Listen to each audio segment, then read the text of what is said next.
Hello everyone, a very warm welcome to this session of current affairs. मुझे बस 10 second का time दीजिएगा। मेरा वीडियो एडिटर कल से फोन नहीं उठा रहा है।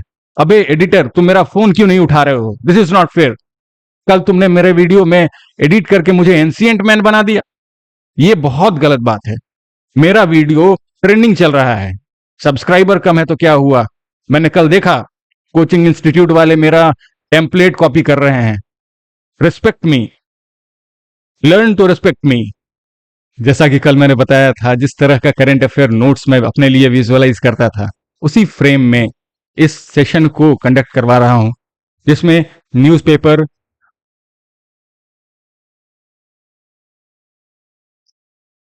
Radio and TV news, government reports और ऑफिशियल साइट से डाटा निकालकर इस सेशन में डिस्कस किया जाता है। आइए स्टार्ट करते हैं आज का सेशन। पेरिस में पैरालंपिक्स हो रहा है। ओलंपिक गेम्स के बाद ओलंपिक गेम हुआ था पेरिस में। फ्रांस में है ये पेरिस। और डिसेबल पर्सन्स के लिए पैरालंपिक्स होता है इसमें। पैरालंपिक्स 28 अगस्त से 9 सितंबर तक ये ऑर्गेनाइज करवाया जा रहा है। और यहां पे अभी तक टोटल 15 मेडल्स आ चुके हैं इंडिया को। कुछ टाइम बाकी है अभी, लेकिन mid of the way 15 medals आ चुके हैं। तो मैं आज उन सारे विनर्स को कवर कर लेता हूं। अवनी लखेरा, इन्होंने गोल्ड लिया है 10 मीटर एयर राइफल्स में। 10 मीटर एयर राइफल्स में ही मोना अग्रवाल को ब्रॉन्ज मेडल मिला है। प्रीति पाल, ये एथलीट हैं, स्प्रिंटर हैं। 100 मीटर और 200 मीटर में इनको ब्रॉन्ज मेडल मिला है। मनीष नारवाल, इनको सिल्वर मेडल मिला है 10 मीटर एयर पिस्टल में। Rubina Francis, bronze medal 10 metre air pistol. Nishad Kumar, silver मिला है। हाई जंप के एथलीट हैं ये। तो कैटेगरी होता है, जैसे जो कोई स्पोर्ट्स हुआ, शूटिंग हुआ, आर्चरी हुआ, तो ये स्पोर्ट्स हुआ। बाकी एथलीट, जो एथलेटिक्स गेम होता है, उसमें हाई जंप, रनिंग, इस तरह के गेम्स को इंक्लूड किया जाता है। योगेश कठुनिया, सिल्वर मिला है इनको डिस्कस थ्रो में। नितेश कुमार, ये आईआईटीएन थे, आईआईटी मंडी के हैं। मेंस सिंगल में, बैडमिंटन में इनको गोल्ड मिला है। तुलसी मथी मुरुगेसन, इनको सिल्वर मिला है वुमेन्स सिंगल में। Manisha Ramdas, bronze medal winner women's single. Suhas Yathiraj, he is an IAS officer, silver medal मिला है इनको। सिल्वर मेडल मिला है इनको मेंस सिंगल्स में। राकेश कुमार एंड शीतल देवी, इनको ब्रॉन्ज मेडल मिला है। ये डबल टीम है, दो लोगों की टीम है। आर्चरी में यानी कि तीरंदाजी में इनको ब्रॉन्ज मेडल मिला है। सुमीत एंटिल, ये गोल्ड मेडल जीते हैं जावलिन थ्रो में। नीरज चोपड़ा जो जीते थे गोल्ड मेडल, तो उन्हीं से इंस्पायर्ड हैं ये भी। Nithya Sri Sivan, bronze medal winner women's singles, tennis player थी वो। दीप्ति जीवन जी, पैरालंपिक्स डेब्यू हुआ है इनका इस बार। फर्स्ट टाइम डेब्यू, यानी फर्स्ट टाइम ये पैरालंपिक्स में पार्टिसिपेट कर रही हैं। वुमेन्स 400 मीटर स्प्रिंटर हैं ये। 400 मीटर में इन्होंने जीता है ब्रॉन्ज मेडल। तो ये लिस्ट था अभी तक के विनर्स का। आगे के जो विनर्स होंगे, फिर एक दिन किसी, जब ये गेम खत्म हो जाएगा 9 सितंबर को, तो हम फिर बाकी के विनर्स का भी नाम देख लेंगे। Ministry of law and justice के द्वारा 23rd लॉ कमीशन का गठन किया गया है। 23rd है, 3 साल के लिए इसका टर्म है। लॉ कमीशन का फंक्शन क्या होता है? ये जो भी हमारे देश में कानून है उनको रिव्यू करता है, उनके ऊपर रिपोर्ट्स बनाकर देता है। अगर अपडेट करने की जरूरत है, कुछ मॉडिफिकेशन की जरूरत है, और फिर जो भी इश्यूज होते हैं उस पे लीगल पर्सपेक्टिव से अपने रिपोर्ट्स तैयार करके गवर्नमेंट को प्रोवाइड करता है। तो इसके एक फुल टाइम चेयरपर्सन होंगे, 4 फुल टाइम मेंबर्स होंगे और department of legal affairs government से सेक्रेटरी जो होते हैं वो इसके मेंबर होंगे। फिर लेजिस्लेटिव डिपार्टमेंट के सेक्रेटरी इसके मेंबर होंगे और 5 पार्ट टाइम मेंबर्स होंगे इसमें। इसका हेडक्वार्टर ऑब्वियसली दिल्ली में ही होगा, क्योंकि इस तरह के जो भी हमारे गवर्नमेंट के इंडिया के जो भी ऑफिसेज हैं वो दिल्ली में ही हैं। अब जैसा कि मैंने बताया है आपको, मेरा पर्पस करंट अफेयर को बहुत आसान बनाना है। तो डेली न्यूज़पेपर से जो टॉपिक्स इंपॉर्टेंट है हमारे एग्जाम के लिए उनको क्वेश्चन के फॉर्मेट में भी मैं आपके सामने लाता हूं। तो मैंने कुछ क्वेश्चंस बनाए हैं, आइए उसको प्रैक्टिस कर लेते हैं। आप सॉल्व कीजिएगा वीडियो पॉज करके और फिर आप चाहें तो कमेंट सेक्शन में भी जवाब दे सकते हैं। SWIFT, SPFC, CIPS recently seen in news is related to money transfer platforms, global network to share transaction information, or option C, fund created for fast infrastructure development, या फिर option D, both A and B. SWIFT नाम से तो ये लग रहा है कि बड़ा ये फास्ट इंफ्रास्ट्रक्चर डेवलपमेंट का कुछ होगा। स्विफ्ट माने फास्ट, या फिर स्विफ्ट कार है हमारे यहाँ, तो ऐसा कोई ऑप्शन तो है नहीं इसमें कार से रिलेटेड। स्विफ्ट जो है इसका हेडक्वार्टर बेल्जियम में है, बेल्जियम। SPFC ये रशिया में है इसका, और CIPS ये चाइना में है। तो कुछ इंटरनेशनल अफेयर्स हैं इसके अंदर। तो ग्लोबल नेटवर्क है ये, शेयर ट्रांजैक्शन इंफॉर्मेशन, ट्रांजैक्शन यानी कि पैसे का जो लेन देन होता है कंट्रीज के बीच में, उसका ये एक मैसेजिंग प्लेटफॉर्म है। ये एक सिक्योर सिस्टम है जिसमें आप एग्जांपल के लिए समझिए, country A and country B, अगर ए से बी कंट्री में पैसा भेजना है, एग्जाम्पल के लिए आप इसमें से किसी को भी एज्यूम कर लीजिए, कोई एक सिस्टम है, ठीक है, स्विफ्ट है, SPFC है या CIPS है, कोई भी है इनमें से, और कंट्री ए से मान लीजिए मुझे यहां से 100 करोड़ रुपया भेजना है, इतना है तो नहीं मेरे पास, फिर भी समझने के लिए अब क्या करें, 100 करोड़ रुपीस मुझे कंट्री बी में भेजना है, तो पहले यहां से एक कोड जाएगा एक्स के पास, और एक्स बी कंट्री के बैंक के पास ये कोड भेजेगा। जब ये कोड वेरीफाई हो जाएगा फिर उसके बाद ये ट्रांजैक्शन होगा। तो ये काफी सिक्योर सिस्टम होता है। अभी न्यूज में इसलिए था क्योंकि रशिया और यूक्रेन का जो वॉर हो रहा है, इसके वजह से स्विफ्ट जो बेल्जियम में हेडक्वार्टर है इसका, यहाँ पे वेस्टर्न कंट्रीज और यूरोपियन कंट्रीज का बहुत दबदबा है। इसके वजह से रशिया के बहुत सारे बैंक्स को बैन कर दिया गया था। और आपने न्यूज में सुना भी होगा कि जो भी रशिया का एसेट्स है यूरोपियन कंट्रीज में, वहां पे उसको यूज किया जाएगा यूक्रेन को हेल्प करने में। मतलब जो भी पैसा ट्रांजैक्शन होता है, ट्रेड होता है कंट्रीज के बीच में, ऐसा तो नहीं है रियल टाइम में सारा ट्रेड सेटल हो जाता है। तो जो भी एसेट्स और पैसे यूरोपियन यूनियन में थे रशिया के इन्वेस्टेड, उन सबको यूज किया जाएगा यूक्रेन को वॉर में हेल्प करने के लिए।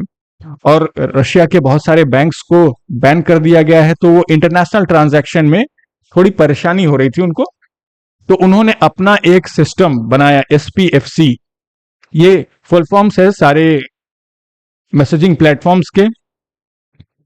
तो रशिया ने अपना एक प्लेटफॉर्म बनाया और अभी इंडिया को भी ये परसुएड करने की कोशिश कर रहे हैं कि जो भी ट्रेड है उसका सेटलमेंट रुपी इंडिया के और रूबल रशिया के इस पैसे में ही हो जाए, डॉलर की जरूरत ना पड़े।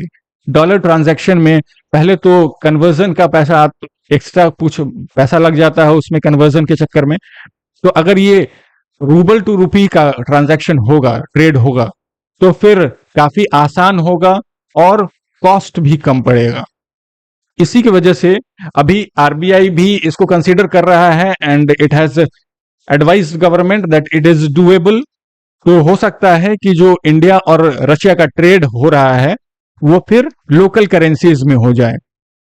कुछ चैलेंजेस होते हैं क्योंकि डॉलर इतना ज्यादा पावरफुल है और ऑल ओवर वर्ल्ड में यूज किया जाता है, तो इसका जो फ्लेक्सिबिलिटी है वो बहुत ज्यादा है। इंडियन रुपी हर जगह एक्सेप्टेबल नहीं है, तो इसके वजह से थोड़े से हर्डल्स आ सकते हैं।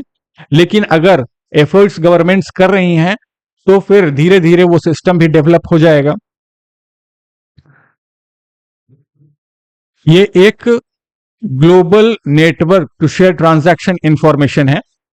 जो इंडियन इकोनॉमी है, अगर ये सिर्फ यूएस के ऊपर डिपेंडेंट रहेगा, डॉलर के ऊपर डिपेंडेंट रहेगा, और मान लीजिए कोई ऐसा सिचुएशन आया जहां यूनाइटेड स्टेट्स का बहुत बड़ा नुकसान हो गया ट्रेड में, या फिर उनकी मॉनेटरी पॉलिसी की वजह से जो वो अगर कुछ रेट्स में चेंज करते हैं, तो उसका असर सीधे के सीधे इंडिया के इकोनॉमी पे पड़ेगा। तो डाइवर्सिफाई करने की भी जरूरत है। अगर एक कंट्री से, यूनाइटेड स्टेट्स के ऊपर ही सारा डिपेंडेंसी होगा, तो फिर हमारा इकोनॉमी पूरे तरह से उनके ऊपर डिपेंडेंट होगा, और वो चाहें तो अपना मॉनेटरी पॉलिसी में चेंज करके हमारे इकोनॉमी को नुकसान भी पहुंचा सकते हैं। तो इसके वजह से ये थोड़ा सा डाइवर्सिफाई करने की जरूरत है।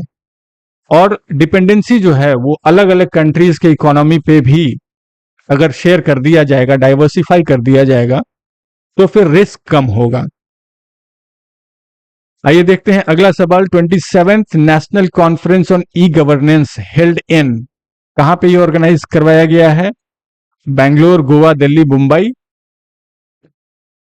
27th national conference on e governance जो है ये मुंबई में ऑर्गेनाइज करवाया गया है, और यहां पे नागालैंड का एक डिस्ट्रिक्ट है वोखा। तो वोखा साथी को अवार्ड दिया गया है इसमें। साथी का फुल फॉर्म है स्मार्ट एआई बेस्ड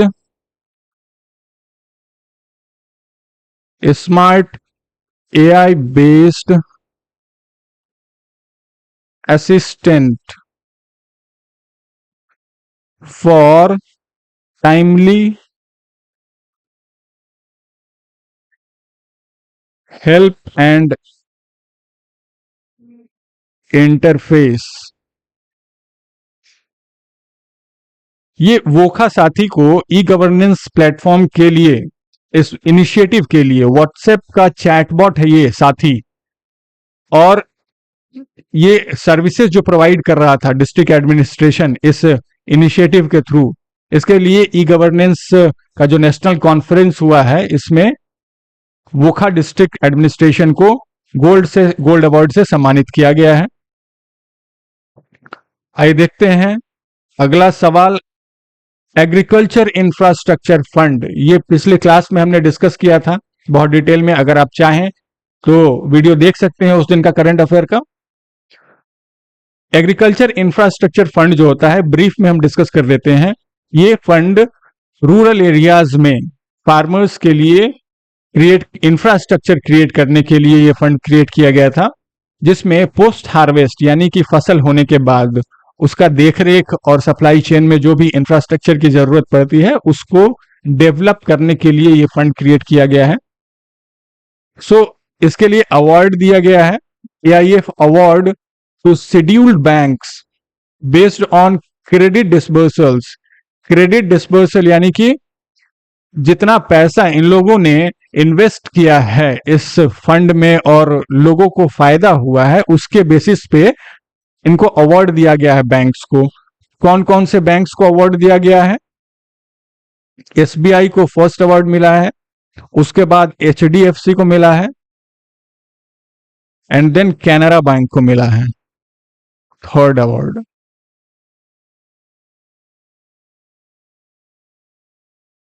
अब एग्रीकल्चर सेक्टर से टोटल दो फंड हो गए। एक फंड हो गया एग्रीकल्चर इंफ्रास्ट्रक्चर फंड, ये रूरल एरियाज में इंफ्रास्ट्रक्चर डेवलप करेगा, पोस्ट हार्वेस्ट वाला इंफ्रास्ट्रक्चर, ठीक है।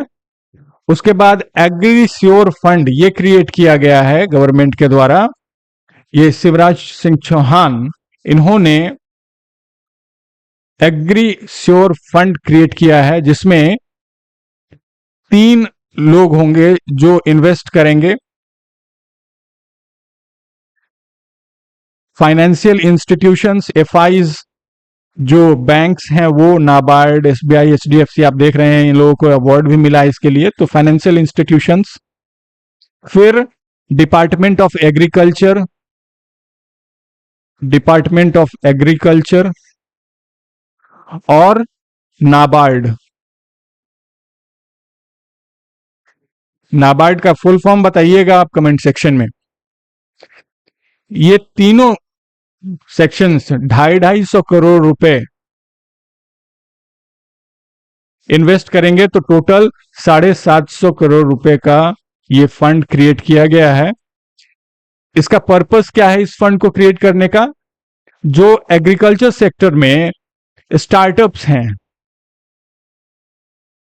स्टार्टअप्स, उनको सपोर्ट करने के लिए ये फंड क्रिएट किया गया है। कृषि निवेश पोर्टल, ये एक सेंट्रलाइज्ड पोर्टल है जिसमें हर तरह के इंफॉर्मेशन इन्वेस्टमेंट से रिलेटेड यहां पे अवेलेबल होंगे। निवेश यानी इन्वेस्टमेंट, तो ये एक बहुत अच्छा पोर्टल होगा। जो इन्वेस्टर्स बाहर से इंडिया के एग्रीकल्चर सेक्टर में इन्वेस्ट करना चाहते हैं, उनके लिए भी इंफॉर्मेशन यहाँ एक सिंगल प्लेटफॉर्म पे उनके लिए इंफॉर्मेशन अवेलेबल होगा यहाँ कृषि निवेश पोर्टल पे। Cabinet committee, union cabinet on Monday approved 7 major schemes. अब ये नंबर्स देख के आप मत घबराइए, इन नंबर से हमारा कोई वास्ता नहीं है। 7 मेजर स्कीम्स जो अप्रूव किया गया है वो डिजिटल एग्रीकल्चर मिशन है, crop science for food and nutritional security, strengthening agricultural education management and social science, sustainable livestock health and production, sustainable development of horticulture, strengthening of कृषि विज्ञान केंद्र। कृषि विज्ञान केंद्र का एक ये भी अभी चल रहा है। गवर्नमेंट ने जितने भी साइंटिस्ट हैं, एग्रीकल्चरल साइंटिस्ट्स हैं, उन लोगों को ये ऑर्डर दे दिया है कि आप महीने में 1 दिन किसी कृषि विज्ञान केंद्र में जरूर विजिट करेंगे, ताकि वहां के लोगों को और अवेयर कर सकें और नॉलेज अपना शेयर कर सकें। नेचुरल रिसोर्स मैनेजमेंट, तो रिसोर्स मैनेजमेंट यानी कि जो भी लैंड है उसका ऑप्टिमम यूज कैसे किया जाए। ऑर्गेनिक फार्मिंग पे के ऊपर कल हमने डिस्कशन किया था। तो इन सब सेक्टर्स में अब ये तो पूरा मतलब एग्रीकल्चर सेक्टर का जितना भी आयाम है वो सब इन 7 स्कीम्स में कवर हो जाएगा। जो इनोवेशंस होने हैं या फिर जो भी रिसर्च होगा वो इस फंड के थ्रू होगा। गवर्नमेंट का ये टारगेट है कि 2047 तक इस फंड के थ्रू एग्रीकल्चर सेक्टर को और बेहतर बनाया जाए। ये जो फंड है इसको सिर्फ 25-26 में खत्म कर लेना है। अगर बहुत सारा ऐसा स्कीम लॉन्च होता है जिसका फंड यूज नहीं हो पाता है तो फिर वो लैप्स हो जाता है, वापस फिर दोबारा से सैंक्शन करना पड़ता है। So this is the end of this session. अगर आपको ये सेशन पसंद आया है तो अपने दोस्तों के साथ जरूर शेयर कीजिएगा, वीडियो को लाइक कीजिए और चैनल को सब्सक्राइब भी कर दीजिए, ताकि एडिटर टाइप के लोग थोड़ी हमारी इज्जत करें। And editor, you have to call me now. Thank you.